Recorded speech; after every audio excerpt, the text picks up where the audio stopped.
আসসালামু আলাইকুম।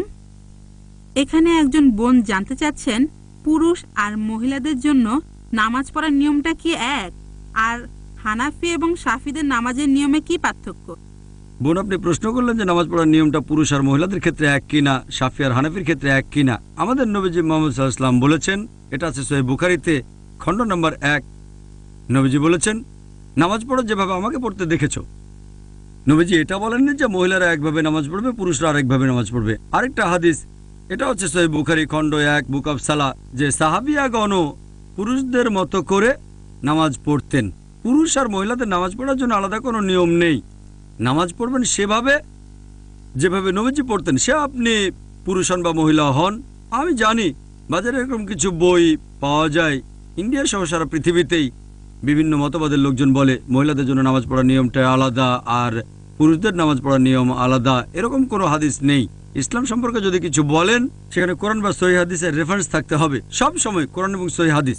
তাহলে যখন রেফারেন্স দেবেন যে কোনো বিশেষজ্ঞ হোক, পৃথিবীর সবচেয়ে বড় বিশেষজ্ঞ, যদি তিনি কিছু বলেন, প্রমাণ থাকতে হবে। কোরআন এবং সহিহ হাদিস প্রমাণ দেখাতে হবে। প্রমাণ পেশ করো ইন কুনতুম সাদিকিন। এমন কোনো হাদিস নেই বা কোরআনের আয়াত নেই যেটা বলছে যে নামাজ পড়ার নিয়মটা পুরুষ এবং মহিলাদের আলাদা। আমি জানি অনেক বিশেষজ্ঞ নিজস্ব দৃষ্টিভঙ্গি থেকে বলে থাকেন যেহেতু মহিলাদের নিরাপত্তা দরকার, তারা আলাদাভাবে নামাজ পড়বে। এটা হচ্ছে তাদের দৃষ্টিভঙ্গি, কিন্তু নবীজি কখনো বলেননি নামাজ পড়বো যেভাবে নবীজি পড়তেন। এবারে হানাফি এবং শাফি মাযহাবে নামাজের নিয়ম সম্পর্কে বলি। আমি জানি এদের মধ্যে কিছু পার্থক্য আছে। হানাফিরা নামাজের সময় হাত বাঁধে নাভির নিচে, শাফিরা হাত বাঁধে বুকের উপরে, তারা তাকবীর দেয়, আমিন শব্দটা জোরে বলে।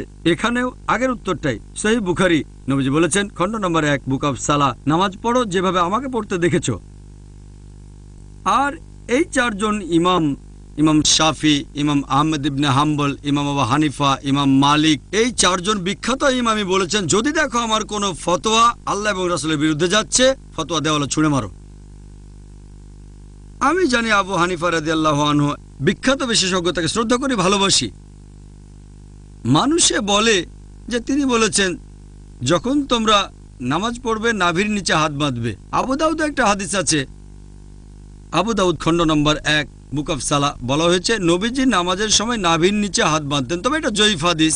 ঠিক এর পরের হাদিসটাই বলছে, যেটা সহিহ হাদিস, যে নবীজি হাত বাঁধতেন নাভির উপরে। আরো সহিহ হাদিস আছে সহিহ ইবনে খুজাইমা, যেটা বলছে নবীজি হাত বাঁধতেন বুকের উপরে।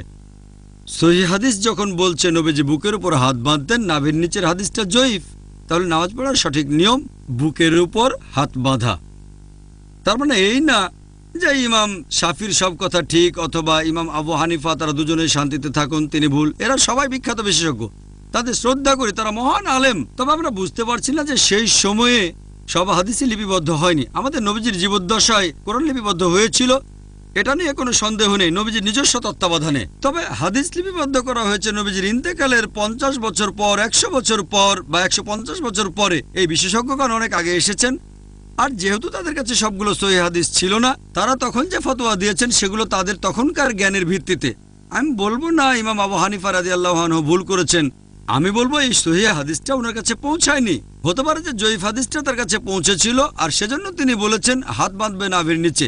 সহিহ হাদিস হয়তো ইমাম শাফির কাছে পৌঁছেছিল, তিনি বললেন হাত বাঁধবে বুকের উপরে। আবারও সহিহ বুখারী বলছে খণ্ড নম্বর 1 বুক অফ সালাহ, যে তাকবীর দিতে হবে। তাকবীর নবীজি বলেছেন, এমন না যে ইমাম শাফি বলেছেন তাই আমি এটা মেনে চলছি, কারণ আমার নবীজি বলেছেন। তারপর ওযুর বেলায় কোরআনের একটা আয়াত আছে সূরা মাইদা অধ্যায় নম্বর 5, বলা হয়েছে কোনো মহিলাকে স্পর্শ করলে ওযু ভেঙে যায়।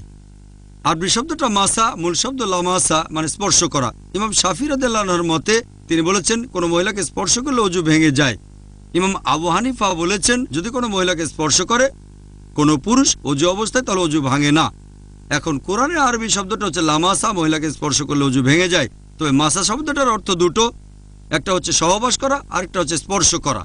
ইমাম শাফি রাদিয়াল্লাহু আনহু তিনি বলেছেন এটা স্পর্শ করা। ইমাম আবু হানিফা তিনি ধরে নিয়েছেন সহবাস করা। এখানে তাদের মতটা আলাদা। তবে যদি সুন্নান আবু দাউদ পড়েন খণ্ড নম্বর 1, এখানে বলা হয়েছে যে হযরত আয়েশা রাদিয়াল্লাহু আনহা নবীজি ওযু থাকা অবস্থায় তাকে চুমু দিলেন, তারপর নবীজি আবার ওযু না করে নামাজ পড়তে চলে গেলেন। আরেকটা হাদিস আছে সহিহ বুখারীতে বুক অফ সালাহ খণ্ড নম্বর 1, হযরত আয়েশা ঘুমাচ্ছিলেন, নবীজি তার পা সরিয়ে নামাজ পড়লেন। এটাই প্রমাণ করে যে স্পর্শ করলে ওযু ভেঙে যায় না। এখানে আবু হানিফা রাদিয়াল্লাহু আনহু ঠিক বলেছেন, আর ইমাম শাফি, আমি বলবো না তিনি ভুল করেছেন ইচ্ছাকৃতভাবে, হাদিসটা ওনার কাছে পৌঁছায়নি। সবাই বিখ্যাত বিশেষজ্ঞ, আর তারা বলেছেন দেখো যদি আমার কোনো ফতোয়া আল্লাহ এবং রাসূলের বিরুদ্ধে যাচ্ছে, তোমরা আমার ফতোয়া দেওয়ালে ছুঁড়ে মারো। আমি তাই বলবো, আমি একজন পাক্কা হানাফি। আমি ডক্টর জাকির নায়েক একজন পাক্কা হানাফি। কেন?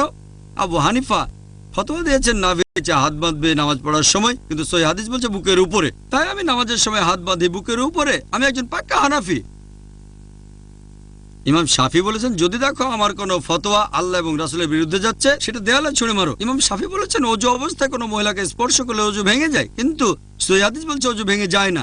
তাহলে কোনো মহিলাকে অনিচ্ছাকৃতভাবে স্পর্শ করলে অজু ভেঙে যায় না। যেহেতু আমি ইমাম শাফির ফতোয়া দেওয়ালে ছুঁড়ে মেরেছি, তিনিই বলেছেন আমি একজন পাক্কা শাফি। আমি পাক্কা হানাফি, পাক্কা শাফি, আমি পাক্কা হামলি, এছাড়া পাক্কা মালিকি। পাক্কা মানে খাঁটি। আমি মেনে চলি 100%, অন্যরা মানে হয়তো 80 বা 90%, অথবা আবু হানিফার 60%। আমি পুরোপুরি মেনে চলি।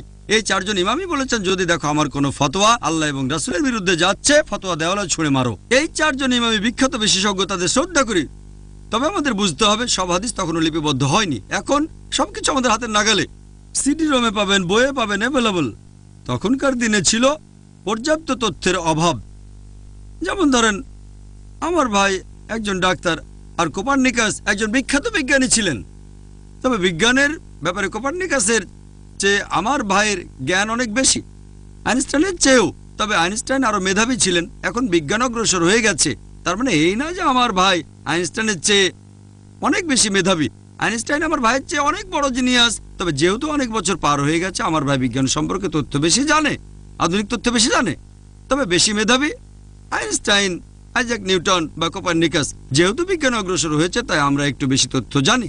এই চারজন ইমামও জিনিয়াস ছিলেন, তাদের ভালোবাসি, শ্রদ্ধা করি। তবে এখন অনেক কিছু লিপিবদ্ধ হয়েছে, আর আমাদের বুঝতে হবে আল্লাহ পবিত্র কোরআনে বলেছেন সূরা আল ইমরান অধ্যায় নম্বর 3 আয়াত 103, ওয়াতাসিমু বিহাবলিল্লাহি জামিআ ওয়া লা তাফাররাকু। তোমরা আল্লাহর রজ্জু শক্ত করে ধরো, পরস্পর বিচ্ছিন্ন হয়েও না। আমরা বিভিন্ন দলে ভাগ হব না। আর নামাজ পড়ার একমাত্র নিয়ম সেটা হানাফি, শাফি বা মালিকিদের নিয়মে না, হবে আমাদের নবীজির নিয়মে। আর ইমাম আবু হানিফা রাদিয়াল্লাহু আনহু, ইমাম শাফি রাদিয়াল্লাহু আনহু বলেছেন তোমরা যদি দেখো আমার কোনো ফতোয়া আল্লাহ এবং রাসূলের বিরুদ্ধে যাচ্ছে, আমার ফতোয়া দেওয়ালে ছুঁড়ে মারো। তাহলে পাক্কা হানাফি হিসেবে সহিহ হাদিসের কথা মেনে চলবেন, পাক্কা শাফি হিসেবেও আপনি সহিহ হাদিসের কথা মেনে চলবেন। তাহলে সত্যিকারের ইসলাম মেনে চলা হবে। আশা করি উত্তরটা পেয়েছেন।